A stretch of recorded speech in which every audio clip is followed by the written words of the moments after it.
How's it going, guys? Still here, and I wanted to start this video off with a simple question. What's long, dark, and really big? If you answered Zack Snyder's Justice League, then you'd be correct. Now, I've been a fan of the Justice League for almost 2 decades, probably somewhere around 18 years, which is very impressive because I'm only 16 years old. So obviously I was excited to see Zack's vision come into fruition after the abomination of a movie that came out in 2017, but I'm surprised to say that that movie sucked and Zack Snyder is a really bad guy. But first, I want to quickly apologize and kind of address the recent rumors about me. For those of you that don't know, I like watching movies while holding an action figure of some sort, so I can really be engaged when watching the movie. Not because I'm lonely and have no friends or anything, or totally not because an inanimate object is the closest thing I'll ever get to human interaction, which is barely keeping me from going insane, but what would make you think that?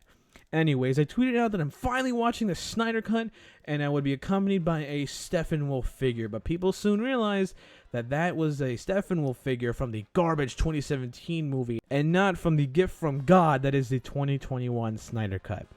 While I am sorry, I want to kind of quickly explain why I chose to hold on to or even own this god-awful figure. The biggest one being he has some Cheeto dust or maybe some Dorito dust on his fingers, and you can tell a lot about a person from what snacks they like. So obviously him liking Doritos, Cheetos, or maybe even Takis is a good sign, since statistically people who like those foods are more likely to be trustworthy and kind. Secondly, his fit only consists of maybe 2 or 3 shades of gray, and that tells me that he doesn't think too highly of himself and he's very down to earth. Right along with that, we have his makeup, or really lack thereof. It shows me how he's comfortable in his own skin, which is very important in an action figure. And don't even get me started with the new design in the Snyder Cut. Like, yeah, he may be an actual character this time around, and may be a badass and an overall interesting character, but have you just imagined how sharp he must be?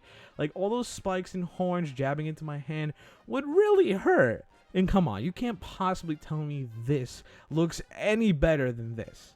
Like, come on, Zack, what are you trying to do? This looks like dog shit. But I'm getting way too ahead of myself. I want to save that for the whole review, which this video is. But wait, what?